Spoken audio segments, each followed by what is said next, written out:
one more sleep, Ramily. It is almost finally here. Rams, Lions, Super Wildcard weekend matchup, and we have everything the Rams must do to beat the Lions. I've got my biggest concerns, mistakes the Rams can't make if they want to win. It's all coming up next here on Locked On Rams.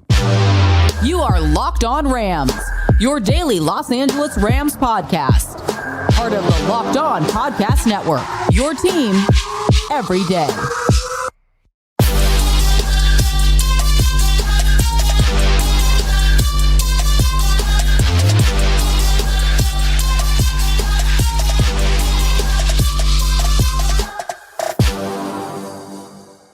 What is up, Ramily, and welcome to another episode of Locked On Rams, your daily podcast. Cover your Los Angeles Rams, free and available wherever you get your podcast. Locked On Rams, part of Locked On Podcast Network, your team every day. We're also available over on YouTube, so if you haven't yet, do me a huge favor, join the party. Got over 11,000 subscribers, trying to get to 12,000. So if you haven't yet, hit that subscribe button, hit that notification bell, and if you really want to support the channel, hit that like button. Also, I read all of your comments, and I want your takes down below. Give me your score predictions, Rams Lions this Sunday. Also, why do you believe the Rams will win, and what is your biggest concern?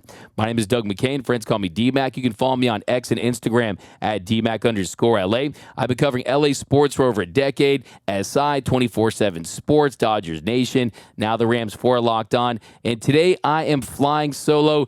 No Mr. Travis Rogers today, the People's Champ, because today is Saturday, and it is a bonus episode because I just could not help myself. All I'm thinking about is Sunday's matchup, and we have some more thoughts. We've got some more keys to victory, some of my biggest concerns, mistakes the Rams can't make if they want to advance to the division round. But first, this episode of Locked On Rams is brought to you by Gametime. Download the Gametime app, create an account, and use code LOCKEDON for $20 off your first purchase. Last-minute tickets, lowest price, guaranteed. So let's dive right into this and continue to pick up where we left off in the last episode as far as the keys to victory for the Rams. And one thing we haven't dove too deeply in is stopping the run. It is absolutely imperative for this Rams defense to neutralize the Detroit Lions running game because they have one of the best rushing attacks in the NFL. They had the 7th most rush attempts, the 5th most rush yards, the 5th most yards per carry. They also scored the most rushing touchdowns in the NFL. So it's going to be a tough task to try to slow down Jahmyr Gibbs and David Montgomery. And I think you have to look at the interior line, Kobe Turner, Aaron Donald getting a push and setting the tone, but also you have to look at Ernest Jones. I think it's going to be a massive opportunity for Ernest Jones to just use his will and be a ball hawk all over the entire field, and he's someone that is going to have a big impact on this game. And Gibbs is the more dangerous of the running backs, right? He's someone that has more explosive plays. He broke off an 18-yard run in all but 5 games this season. So he's someone that has had explosive runs all season long. And Ernest Jones has to work sideline to sideline, make running plays. And Dave Montgomery is someone who, when he's in the game, there's a good chance they're going to hand the ball off to him.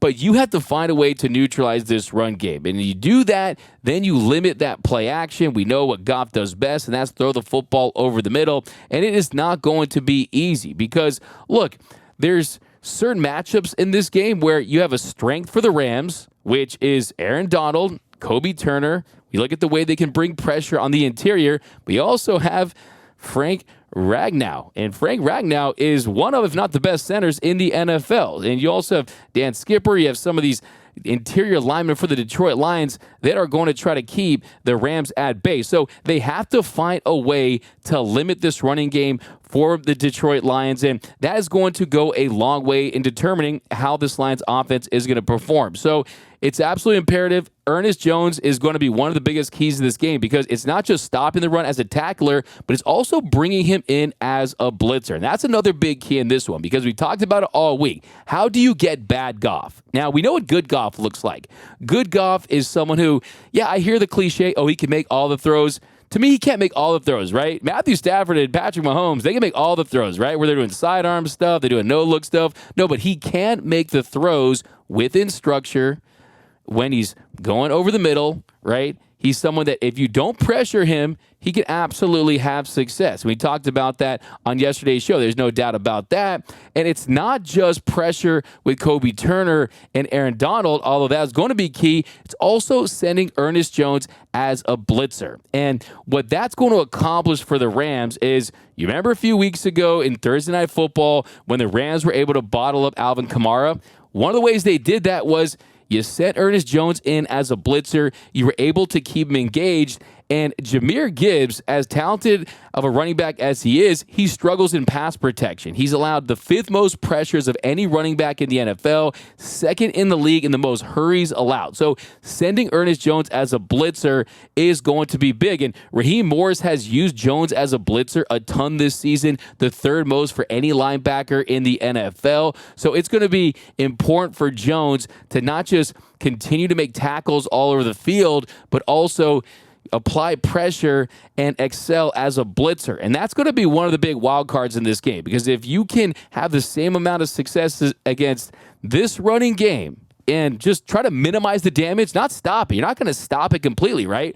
But if you can try to just minimize that damage, force a field goal, right? Force a punt and get this Rams offense on the field, it's going to be absolutely huge. And like I said, if you look at Montgomery, he's pretty average as far as a blocker and pass protection, but Jahmyr Gibbs is one of the worst in the NFL. So the more you bring pressure and force him to engage, well, guess what? You also take away a safety valve and a passing option for Jared Goff, because they like to use Jahmyr Gibbs as someone that's involved in the passing game. He's been involved in the passing game a lot this season. So that's something that they like to go to. So that's why it's very, very important to use Ernest Jones in this one. I cannot overstate that. He is going to be one of the biggest keys to a Rams win in this football game. Not just the tackling, but how they're going to use him as a blitzer to engage Gibbs and to try to get to the quarterback along with Kobe Turner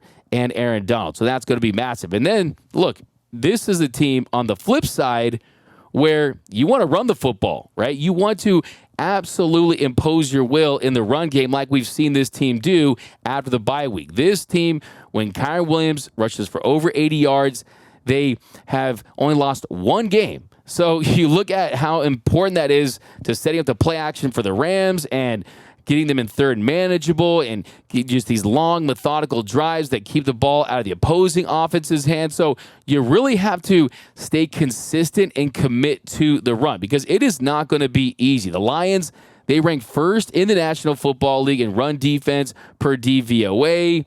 The Lions, they allowed 3.7 yards per carry this season. That was the 3rd best mark in the NFL. They allowed 1,509 rushing yards. That was the 2nd fewest in the NFL. And if you look at the way that teams defended Kyren Williams and this Rams rushing attack, you didn't see too many loaded boxes, right?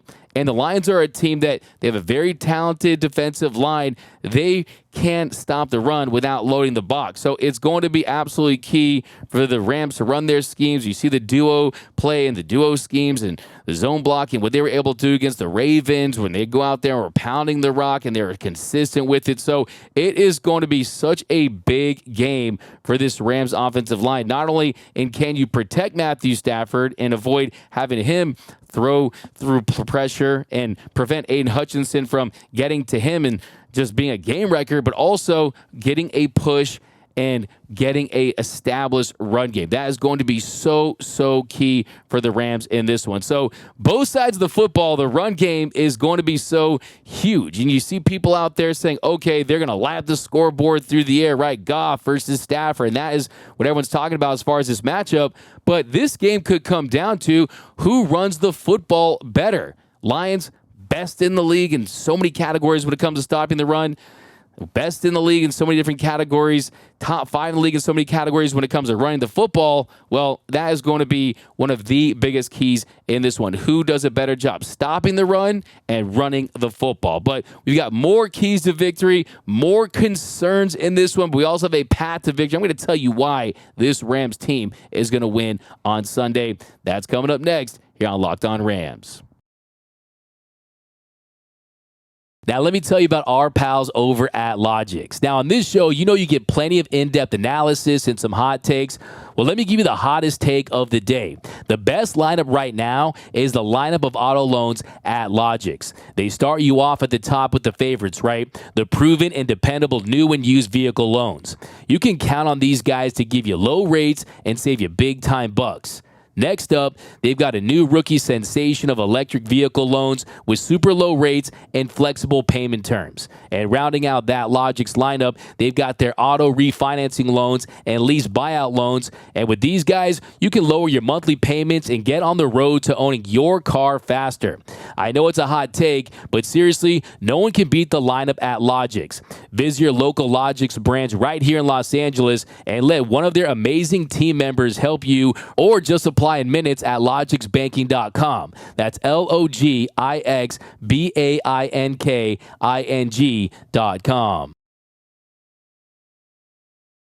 And we are off and running here on Locked On Rams. Thank you for making Locked On Rams your first listen every single weekday. Free and available wherever you get your podcasts. And also, you know, I always want to send a special shout out to those everyday listeners out there, even listening here on the weekend, watching over on YouTube. You are the reason why this show is what it is, and we cannot thank you enough. If you are not an everyday listener, add some more episodes, watch some more episodes, and guess what? You won't miss a thing about your Los Angeles Rams. Now, coming up here in our second segment, we're going to continue to talk about some of these keys. And for me, I think one of the big keys, and also one thing I don't want to see, last thing I want to see in this game, okay, look, if the Rams lose, I'll be sad no matter what. I'll be hurt no matter what. It's going to take some time because I just don't take losses that well, especially when it comes to the Rams in the playoffs. I know we're playing with house money and this season has just exceeded expectations on so many levels, but I don't want to lose to Detroit. I don't want to lose to Jared Goff, right? I don't want to see Jared Goff throw for 4 touchdowns and Matthew Stafford not play well, right? So I want to see bad Goff, and we've talked about this all week. How do you get bad Goff? We've talked about the pressure up the middle specifically. We know what he wants to do, right? He wants to complete throws over the middle. Over 56% of the passes that he's completed in his career have been over the middle. And the reality is, if you can disrupt him, if you can get to him, he's not someone who's going to break the pocket. He's not elusive. He doesn't have that escapability. And there's a good chance that it's going to be a bad play. And the numbers bear it out. If you look at him versus pressure versus with no pressure, Goff was tied for 8th in the National Football League in turnover-worthy plays when he was under pressure. He had 6 touchdowns and 9 interceptions. Now, when he wasn't, he fared very well. 24 touchdowns to 3 interceptions. So that is the biggest key. Can you get home? Can you make life difficult for Jared Goff? And also, the mental component, too. Let's just be honest about this. I mean, is he going to make every single throw, or is he going to short arm an easy throw, miss some throws, right? I'm just very interested to see how he's going to produce and if he's going to be effective early on in this game. Because, look, I think people out there that are trying to compare this version of Jared Goff to the one we saw in 2020 when he was regressing, look, I'm here to tell you, having watched a lot of Goff in his Detroit days, he is a different quarterback. He's much more mature. He's definitely grown a lot. And I think it's a big opportunity for him to really make a statement on a big stage against his former team. The team that said, look, you weren't good enough. We didn't think you could get us to the promised land. Well, guess what? The football gods are giving him an opportunity to see if he can get it done. But you have to say it again. It's about bringing the pressure to get Jared Goff. Now, this is something that gives me a big concern. And this is something that I've been thinking about this entire week. And if you watch this Rams team this entire year, even in games where they have a lot of success, even games that they've won, just look at the Saints game, right? Just look at some of these games where you have a pretty solid lead, you're looking at maybe a comfortable win, and all of a sudden you give up explosive plays. And that has been one of the bugaboos for this Rams defense, and that is a big key and a big concern, is can you stop those explosive plays? Because this Lions team, you have receivers, you have playmakers that can do it. Not just Amon-Ra St. Brown, who, by the way, Amon-Ra St. Brown, he basically won me a fantasy championship, so shout out to the former USC Trojan for that. But he's not the fastest guy. He's just elusive. He's just a football player. He's got that football speed. He makes plays, especially over the middle, right? I mean, he's someone who makes a ton of plays. But a name that I don't think enough people are talking about is Jameson Williams. Jameson Williams is someone who was on the outside. You saw the Cowboys game, he had a 63-yard catch against them. He's someone that can give you big plays. Jameson Williams, 46 yards per reception on deep throws this season. That's 4th in the NFL. And if you look at his average depth of target, that's 5th in the NFL. So if you're looking at explosive plays and deep plays, he is the receiver that is going to be a big threat. And I look at guys like Akella Witherspoon, Darian Kendrick. Kendrick, speed, not his game, right? Sometimes he makes mistakes. Akella Witherspoon, he has been the Rams' best cornerback this season, has been a big find as far as they picked him up. And they got a lot of value out of him at a little over $1 million. But can he get it done against Goff in this prolific passing game? And you just want to find a way to minimize those plays. And here's the thing, too, where it's, yes, explosive plays are something that has hurt the Rams this season, but you know from watching Jared Goff all these years, that's not really his game. I mean, that's not really the Lions' game. They're not a team that likes to go out there and just try to take the top off of defenses. Only 7.6% of Jared Goff's passes this season have been over 20 yards. That ranks dead last in the NFL. So I think that is something that could work in the Rams' favor, but also it's the tackling, right? You don't want to see the yak yards from someone like an Amon-Ra St. Brown, from a tackler like that. You don't want to see St. Brown go out there and make these massive plays. So you want to limit those explosives. So that's going to be huge. And then also we talk about bad Goff. How do you get good Stafford? Well, good Stafford is someone who has protection, has a running game. Also, how does he deal with pressure as well? Because Aiden Hutchinson is someone who can be a game wrecker. And if you look at Matthew Stafford, when he was going through that little bit of a slump, he was facing pressure. He wasn't handling as well. You saw the game against the Giants where he threw the 2 interceptions, and Wink Martindale's defense, well, they were blitzing him quite a bit. And those are some overthrows. So you definitely want to see him in the pocket and handling the pressure like he did in 2021 when he was handling at a very high rate. Now, Detroit, they're a team that they've changed their philosophy on defense as far as how aggressive they've been as a blitzing team. They were the 17th highest blitzing rate team to now they're the 4th highest blitz rate team in the second half of the season. So this is a team that has increased the amount of their blitzing as the season has progressed.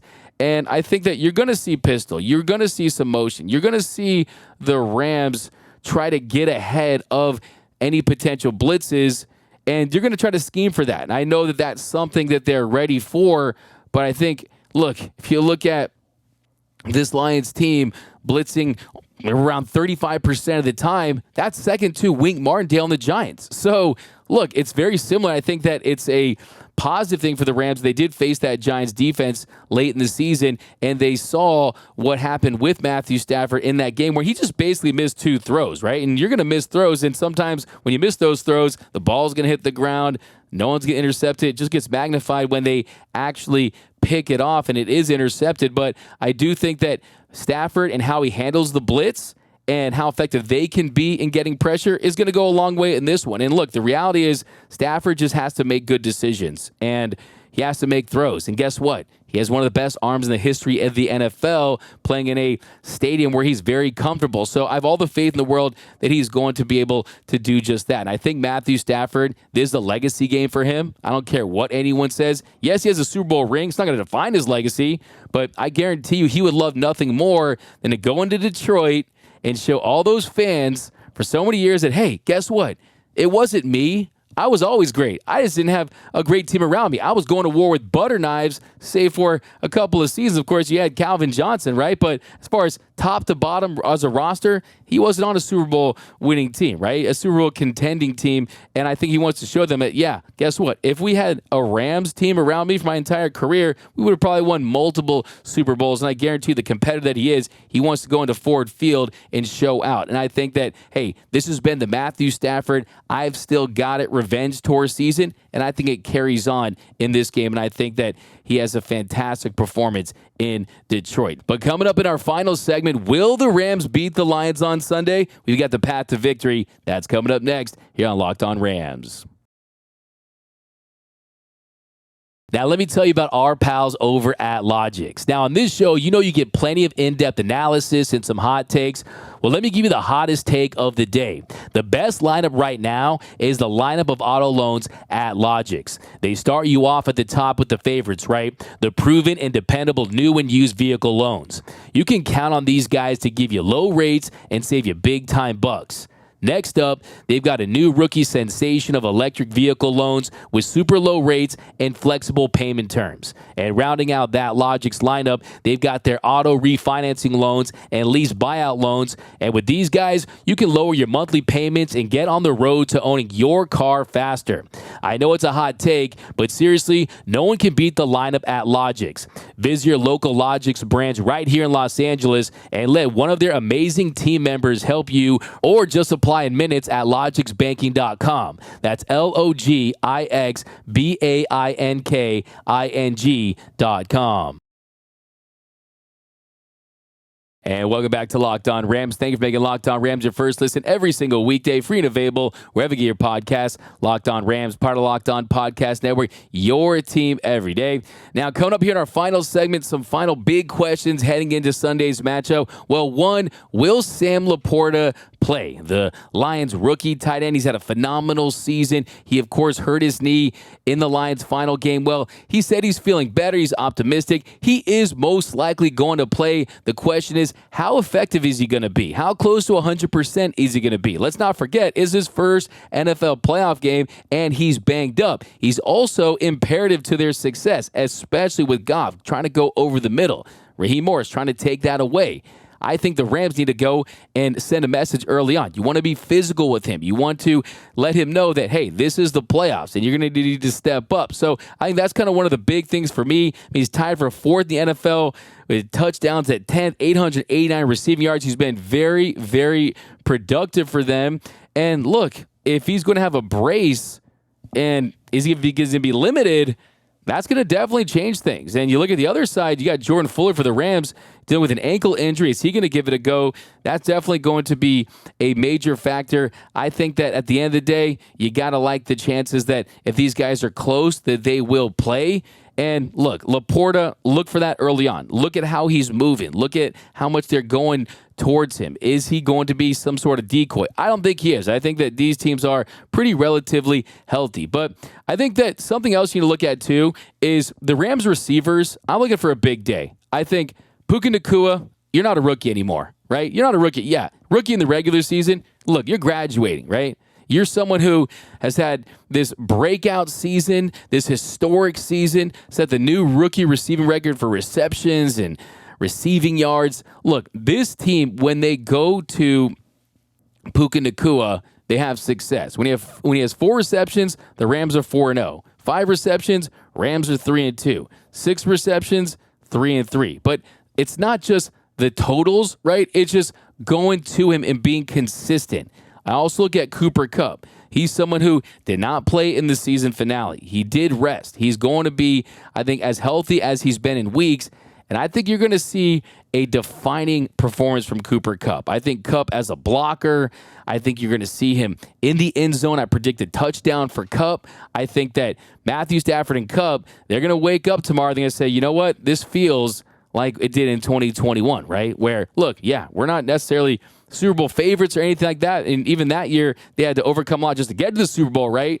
And this team is not built like that team was, but you're going to feel those playoff juices that they felt a few years ago for the love of the game route and things like that. Look, I think that Cooper Kupp is going to come ready to play. And also look for Demarcus Robinson. He's someone that you want to see move the chains, right? He's someone that can break a tackle. He's someone that can use his body and his physicality. And like I said, he's starting to become the Rams version of Chris Carter. All he does is catch touchdowns. And I wouldn't be surprised to see him in the end zone. So look, for me, the path to victory is simple. Look, you get pressure up the middle. You find a way to disrupt Jared Goff. Also, you find a way to stop this run game, slow this run game down. It's easier said than done, right? But that's the big key. You neutralize this run game as much as possible. You disrupt things with Jared Goff. You have a vintage Aaron Donald performance. You have a breakout, hey, guess what? I'm here, I'm him performance from Kobe Turner. And then you really get some help off the edge. A big game from Byron Young. Love to see a sack or two, some pressures from rookie Byron Young,